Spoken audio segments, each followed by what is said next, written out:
In Puerto Rico, the rising electric bill is now impacting small businesses, with some owners struggling to keep their doors open. Our Francis Felix checked in with a few local stores to see how they're coping. The Power Electric Authority of Puerto Rico approves his seventh consecutive increase in the electricity bill. This impacts directly small businesses. We talk with different business owners in one of the main streets of San Juan, who explain us in what ways this impacts their businesses. Luma had requested on June 15 a 17% increase for its residential customers for the third quarter of 2022. The new increase in the electricity bill will apply from July 1 to September 30, and it's for 58 cents per kilowatt.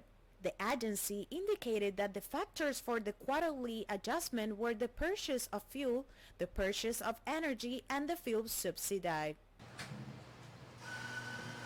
Molini is an authentic Puerto Rican cuisine restaurant located in Loíza Street. Linda explained how they have been forced to increase the prices on the menu. It affects it a lot due to the prices in the supermarkets. We can't have the AC on. We're until 5 o'clock at the afternoon. We used to be here till 10. There was more employees. There's just only us. The prices were $8.95, $7.95. Now we have to put them 10, 12, 15, 17.95. It's a lot, and people have noticed it. And as well, they've complained. We don't have at least those people that used to come here a lot, constantly, every single day. They stopped actually coming because of that, and they've told us it's because of the prices. They're very high. For Amanda, owner of a Korean restaurant in the same street, not everybody understands the challenges the small businesses have to face daily. As a small business owner, I think it's very unfair for them to do this because it obligates us to increase our sale prices, exaggerate it too much. I think people really underestimate what small business owners go through. Sometimes they're like, oh, it's too expensive, but we have to pay. The power is too expensive. Not only the power, but our groceries. We have to pay employees. Sometimes we have to cut hours because it's not enough. You know, we do get a lot of traffic, but it's not enough for what, the government wants to pay. In reality, I'm not going to say, oh, it's fair, because it's not fair. Small business owners are suffering a lot in the island, and I think they should do something for us, definitely. This new increase adds to the recent increase that the Puerto Rican have been dealing with, like the water bill, the high cost on food supplies, and also the high cost on gasoline. Reporting from Loíza Street, Francis Felix. All right, thanks so much, Francis. Meantime, leaders in the Turks and Caicos have created a new learning experience for young students. It's providing them hands-on experience into possible careers. Our One Caribbean News' Deandra Hamilton reports.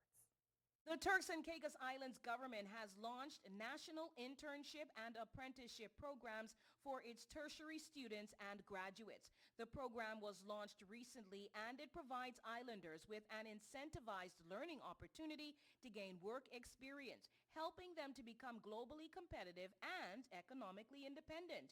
The program also seeks to encourage young islanders who study abroad to return to the TCI to help to contribute to the country's development. In giving her remarks at the launch, Minister of Education, Labor, Employment, and Customer Service, Rachel Taylor, said the program was critical as it responds to the issue of gaining employment due to a lack of experience that some TCI graduates face. Program provides an avenue and pathway to success, a strategic mechanism implemented to bridge the gaps, to empower our youth, to transform lives and achieve our human capital development mandates. Being cognizant of and in response to the reiterated need in the national skills audit that our youth were unable to gain meaningful and sustainable employment due to lack of experience.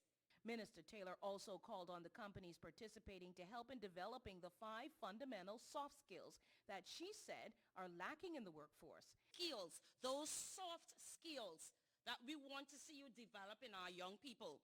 And it is these skills that are lacking in the 2017 skills gap. It speaks to communication, customer service, team building, analytical skills, and problem solving. The National Internship and Apprenticeship Program internship will work in two parts. The internship starts in early July and ends in late August, and the apprenticeship will be flexible with a length of 1 to 9 months. And that was our DeAndre Hamilton reporting there. Meantime, the Jamaica government says it will not seek an extension of the state of emergency in the southeastern parish of St. Catherine, which ends today. The enhanced security measure was announced by Prime Minister Andrew Holness last month to address the high level of crime in the community, particularly murders. But Deputy Prime Minister and Minister of National Security, Dr. Horace Chang, says the crime situation, which brought the need for the state of emergency, has improved significantly.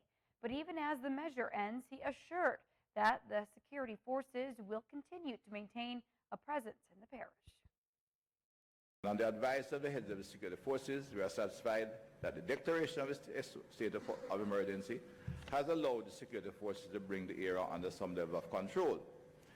The strategy will be reshaped and to maintain the current status quo as necessary.